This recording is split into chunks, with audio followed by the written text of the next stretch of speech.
Paradas grandiosas. Precisão militar.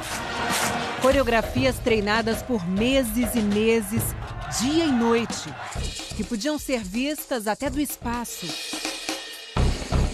A capital moderna, o interior atrasado. E, acima de tudo, uma devoção completa pelo regime. Assim é a Coreia do Norte, o país mais fechado do mundo, que voltou ao noticiário esta semana. O líder Kim Jong-un e o presidente da Coreia do Sul, Moon Jae-in, se reuniram mais uma vez em busca de paz na região. No começo do mês, uma equipe do Fantástico passou 11 dias na Coreia do Norte.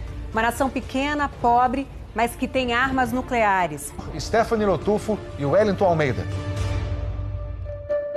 Dia 2 de março de 2018. Procuramos a Embaixada da Coreia do Norte em Brasília para uma reportagem sobre um passaporte brasileiro emitido misteriosamente em nome do líder Kim Jong-un. Eu não vou falar sobre isso aqui.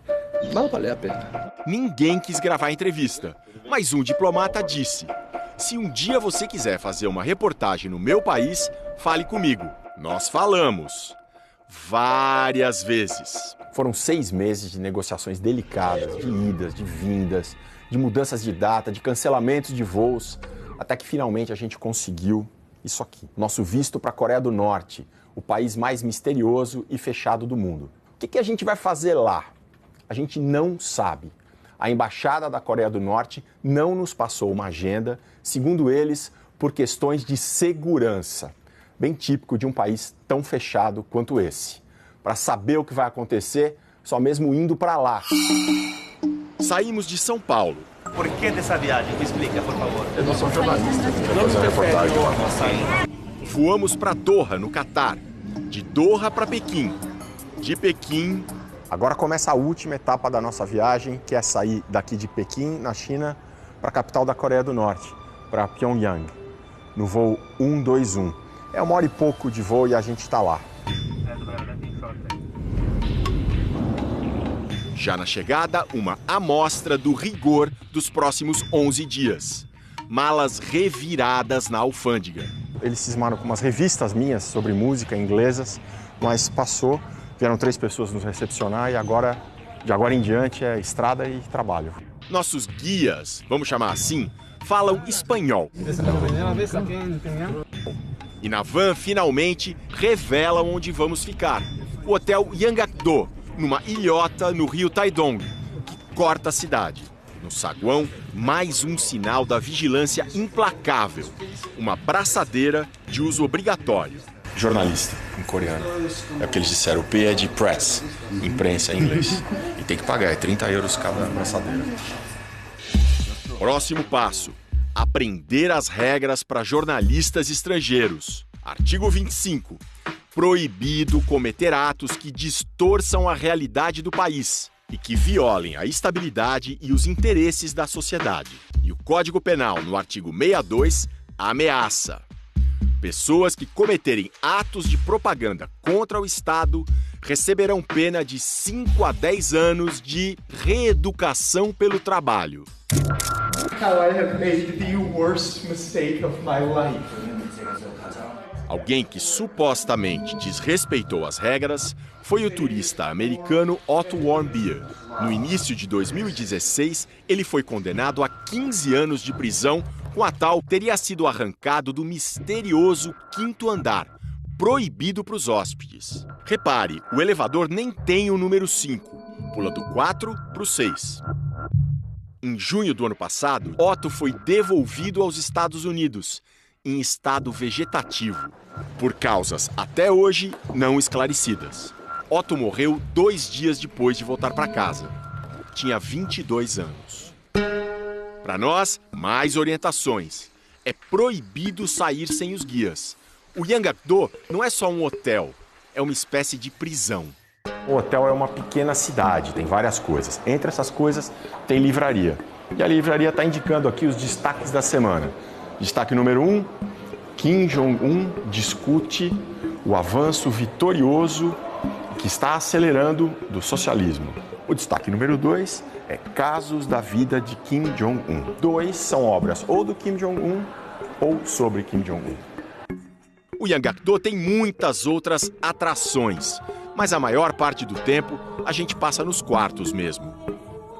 Aqui tem um rádio. Chama a atenção que o rádio não tem aquele botão de mudar de estação. É porque só tem uma estação. Mas ligando, não pega. Na televisão tem 2 canais norte-coreanos. Os 2 passam a mesma programação. Programas que incentivam as pessoas a trabalhar bastante e também tem muito programa a favor do grande líder, a favor do governo. É isso o dia inteiro. Quando saímos, os guias só entregam a programação em cima da hora, ou às vezes nem isso. 8h15 da manhã, até agora a gente não sabe o que a gente vai fazer. Somos levados para conhecer Pyongyang, seu Arco do Triunfo, suas torres. A limpíssima capital, de 2,5 milhões de habitantes, é a vitrine do regime. Por todo lado, imagens gigantescas de Kim Il-sung, fundador do país, que governou de 1948 a 94, e do filho dele, Kim Jong-il, que comandou de 94 a 2011. Kim Jong-il é pai do atual ditador, Kim Jong-un. A Coreia do Norte é a única dinastia comunista da história. Mensagens políticas dominam a cidade. União invencível com pensamento unânime será eterna. Com nossa frente revolucionária, conquistemos novas vitórias por uma potência socialista. Seguimos o Marechal até o fim dos céus e da terra. Marechal é um título pelo qual Kim Jong-un também é conhecido. Nesse sistema de submissão, esta professora da USP encontra aspectos religiosos e da filosofia do chinês Confúcio, de 500 anos antes de Cristo. O que está abaixo obedece ao que está acima e o que está acima protege o que está abaixo.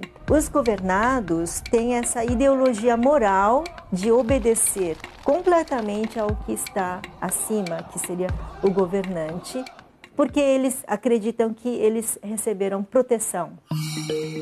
Para conhecer os governados, vão pegar o metrô. Então aqui os nossos 3 acompanhantes que vão pegar o metrô junto com a gente. É o tempo inteiro sendo vigiado. Entramos. As estações são bem profundas, para serem usadas como abrigos em caso de uma guerra nuclear. No painel, regras curiosas. Proibido transportar animais, exceto pássaros ornamentais ou peixes dourados dentro do plástico. Rapidamente, os guias ordenam: hora de sair. E assim chega ao fim o nosso passeio por uma estação de metrô em Pyongyang. Do lado de fora, entrevistas liberadas, mas os guias vigiam tudo. Pergunto o que esse estudante acha do governo de Kim Jong-un. Nós consideramos o admirado Marechal Kim Jong-un como um nosso pai verdadeiro. E como ele conduz a política nacional nos considerando como filhos e filhas, acho que é um ótimo governo. Com essa moça, o papo é sobre celular. Pergunto para que ela usa. Uso para chamadas de voz, mensagens de texto, jogos. E fotos, manda para os amigos? Para isso, precisa se registrar num serviço, discando 999. Mas eu nunca me registrei, então não mando minhas fotos para ninguém. Você vê notícias no celular? Sim, vejo todos os dias. O site é do principal jornal, o Rodong Sinmun, que, como todas as publicações, reproduz a visão do Partido Único. Thank you very much. Thank you. O que a Dankyong e todos os norte-coreanos acessam é uma intranet, uma rede altamente controlada. Internet, eles nem sabem o que é, só os estrangeiros podem se conectar oficialmente, comprando celulares especiais. Mas... para ter um pacote de 1 giga, são 200 euros. 200 euros dá R$1.000. Vão ficar sem internet mesmo, paciência. Este aluno do ensino médio nem tem celular. E diz que a maioria dos amigos também não tem. E música, qual é o seu tipo favorito? Música revolucionária.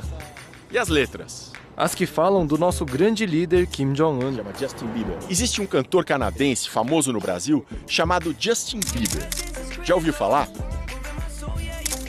O tradutor, que também não sabia quem era Justin Bieber, pergunta. Resposta? Não conheço. Num outro bairro, dos mais modernos da capital, essa estudante de engenharia tem celular. Já ouviu falar em Facebook? Facebook? Não entendo essa palavra. O tradutor também não sabia o que era. Eu explico que é uma coisa da internet. Não conheço. E de filmes ela gosta? Gosto especialmente dos filmes que tratam dos feitos dos nossos grandes líderes. A devoção ao regime é absoluta. E é assim desde a fundação, há 70 anos. Até então a Coreia vivia numa disputa entre dois irmãos imperialistas. Os coreanos diziam que eles eram um camarão entre 3 baleias, o Japão, a China e a Rússia. De 1910 a 1945, a Coreia não existia como nação. Era uma colônia japonesa de relações tensas. Em 1948, com o fim da Segunda Guerra Mundial e o Japão rendido, a Coreia foi separada em duas. A do Norte, comunista, controlada pela então União Soviética, e a do Sul, capitalista, pelos Estados Unidos. A linha divisória era, e é, o Paralelo 38. Duas superpotências decidem fazer isso. Com base no paralelo, simplesmente metade do Norte é minha, metade do Sul é sua. Em setembro de 1950, a Coreia do Norte, sob o comando de Kim Il-sung, invadiu o Sul. Os Estados Unidos conseguiram autorização da ONU para um contra-ataque devastador. Foram quase 3 milhões de mortos, até um cessar-fogo em julho de 53. Nunca se assinou um acordo de paz. É como se o país vivesse em guerra até hoje. O regime se aproveita da situação para estimular o fanatismo patriótico, que aparece com toda a força nas épocas de festa. E esta é uma época de festa. De festa e de tensão. Tá rolando uma correria aqui, a gente chegou de uma visita a uma fazenda, a gente pensou que ia jantar, dormir, mas nada disso. Disseram, vocês têm 10 minutos para descer, trazer todo o equipamento que vai passar por uma inspeção. E não dizem mais nada. Depois da inspeção, de horas, os guias mandam entrar correndo no ônibus. Passamos 2 horas na fila, de repente foi uma correria insana. Agora estamos indo para esse evento que ninguém sabe o que é. Era um luxuoso musical de louvor ao regime socialista. Noite de 8 de setembro. As grandes festas estavam só começando.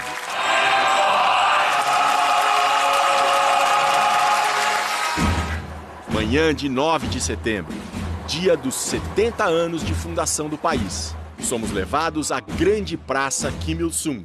Tudo pronto para parada civil e militar. A praça toda está em silêncio à espera da chegada do líder Kim Jong-un.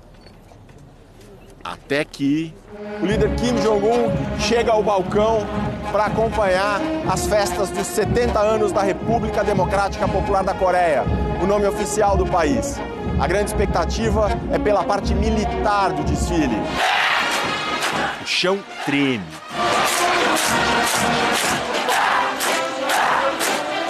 A Coreia do Norte é a sociedade mais militarizada do mundo. Tempo médio de serviço: 6 anos para os homens e 5 para as mulheres. A parada prossegue e uma ausência chama a atenção. Está chegando ao fim a parte militar da parada e não houve a apresentação de nenhum novíssimo armamento, por exemplo, um míssil intercontinental. Isso reforça a atitude menos agressiva que os norte-coreanos vêm tendo nos últimos meses. Ao final de exatas 2 horas, Kim Jong-un celebra ao lado de Lee Jae-shu, o número 3 do governo da China, o principal país aliado da Coreia do Norte. O dia seria longo. À noite, mais uma vez, fomos colocados num ônibus sem saber para onde. Chegamos ao estádio 1º de maio. A entrada foi uma guerra.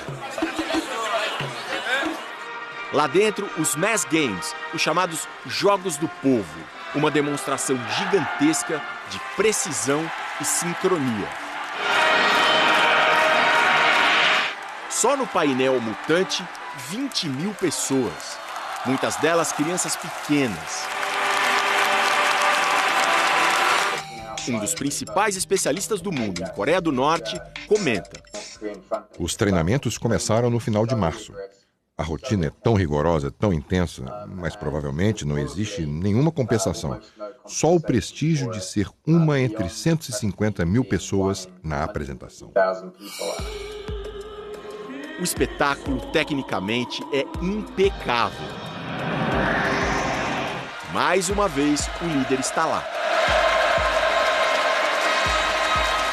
Os Jogos do Povo não eram tudo.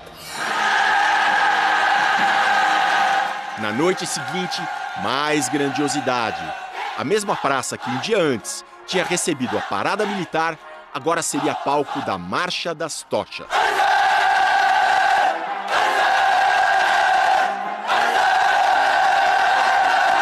Dezenas de milhares de estudantes de ensino médio superior demonstram com unidade matemática seu fervor pela dinastia Kim. Manzé! Viva! As comemorações finalmente terminam. Mas não a nossa viagem. Na semana que vem, o que se come na Coreia do Norte? Um pouco doce e um pouco apimentado ao mesmo tempo. O zoológico dos tigres tristes. Uma viagem pelo interior, vedado para os estrangeiros. A voz operária. Será que no comunismo dos Kim, os trabalhadores se sentem no poder? E os norte-coreanos que aprendem português. Vocês conhecem alguma coisa da comida brasileira? Acho que o feijão e arroz e batata. Domingo que vem, em mais um episódio de 2018. 11 dias na Coreia do Norte.